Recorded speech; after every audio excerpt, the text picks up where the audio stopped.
Hello everyone, time for another Elden Ring tutorial, and today I'm going to show you how to beat the Magma Wyrm Makar, or Maker, however you want to pronounce it.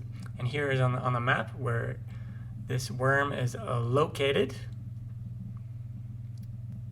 And now I'm going to bring up kind of my equipment, what I have, what I'm using. You can pause the video, check out my stats and everything.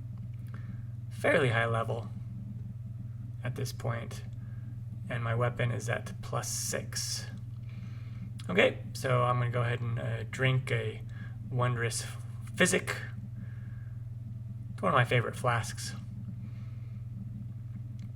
And then once I go through the entrance here, I'm going to go ahead and summon Black Knife Tish because, hey, I got her.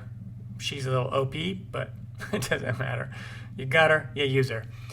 Now the Magma Wyrm is going to appear back there behind that big pillar, and then what I'm going to do is I'm just going to be like a little scaredy cat and stay behind the pillar for a little while. You know, use the pillar to my advantage, and then I'm going to wait until the Magma Wyrm launches its fire a little bit and crawls onto, kind of gets low to the ground like that, and then run up there and just start whacking him on the belly, right underneath him. Stay underneath him, whack him on his belly. I do like the power hits with the sword. Use the weapon art. Just keep staying underneath there and avoid that. You should be able to avoid the fire and the lava, and then just jump out of the way, and there you go.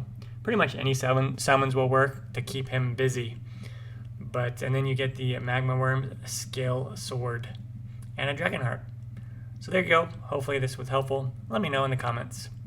Take care and happy gaming, everyone.